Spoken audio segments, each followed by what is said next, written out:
não é verdade que você, agora, não aceitará nenhum outro Deus a não ser os nossos? O caos, as nuvens e a língua? Eu li As Nuvens.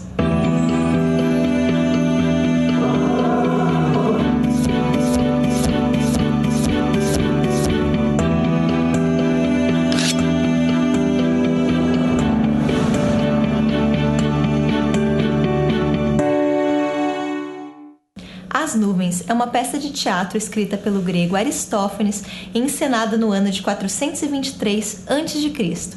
Conta a história do velho Strepsíades, um homem arruinado, cheio de dívidas, que decide frequentar a escola do Sócrates para aprender a retórica, a arte do discurso, e poder levar no papo os seus credores. Só que o Strepsíades não é lá um homem muito inteligente, então ele não chega longe nesse objetivo. Por isso, ele convence o seu filho, o Fidípides, a assumir o seu lugar na escola e aprender as artimanhas da persuasão.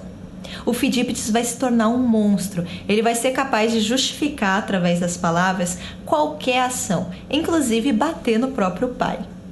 Eram 3 as formas dramáticas na Grécia Antiga: a comédia, a tragédia e o drama satírico. As Nuvens é uma comédia. O Aristófanes se tornou notável pelas suas criações do gênero.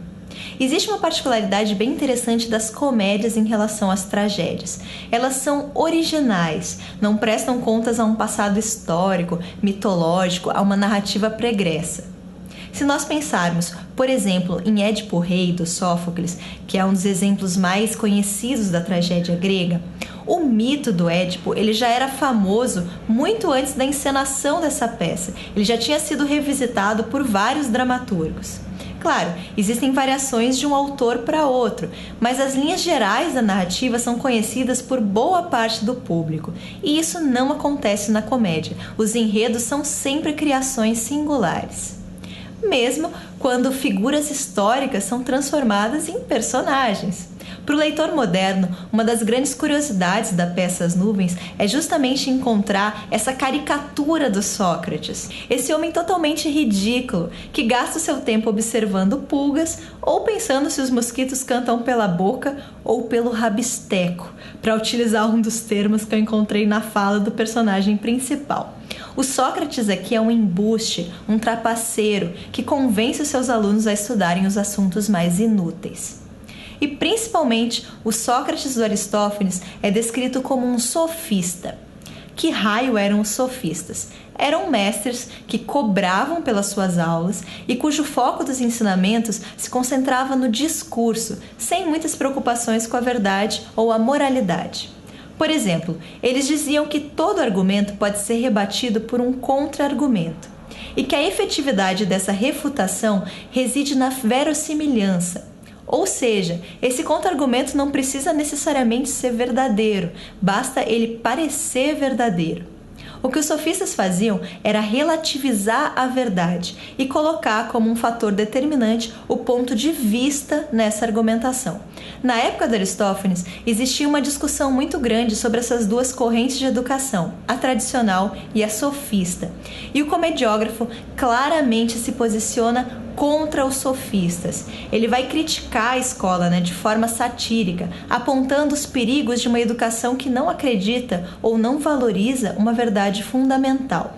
Então é a comédia servindo para expressar um menosprezo por uma corrente de pensamento ou por uma suposta decadência moral. O curioso é que o Aristófanes ele elege como líder dos sofistas o Sócrates, e não é essa a imagem que a gente tem do filósofo. O que o Platão nos conta sobre o Sócrates é justamente o contrário, O Sócrates era um homem que se opunha aos sofistas. O porquê da escolha do Sócrates como personagem é motivo de muita discussão. Alguns dizem que o Aristófanes só escolheu uma figura notável qualquer, como se ele quisesse se aproveitar da fama do Sócrates para atrair atenção para sua peça. Outros afirmam que no fim o Aristófanes não via muita diferença entre o Sócrates e os sofistas. Para ele era tudo farinha do mesmo saco. Não dá para saber. Mas independente do Sócrates ser ou não um sofista, é muito engraçado ver o filósofo descrito pelo Aristófanes. Eu, particularmente, tinha uma imagem totalmente diferente do Sócrates. Para mim, ele era um homem sisudo, assim, respeitável, um dos fundadores da filosofia ocidental, e não alguém que acredita que o barulho dos trovões é causado pela atividade intestinal das nuvens. Eu gostei bastante dessa leitura, eu fiquei surpresa com ela, não era de forma alguma o que eu esperava. Eu encontrei aqui palavras chulas, obscenas até. Aliás, tem uma cena que o Strepsíades segura o pênis embaixo de um manto e aponta para a plateia, assim, é muito insólito. Então, tem cenas engraçadas, tem algumas mais grotescas, mas me ajudou a ver a Grécia com outros olhos, assim, no fim. Eles estão bem próximos de nós, da sociedade moderna, pelo menos a nível de humor. Grande beijo e até a próxima!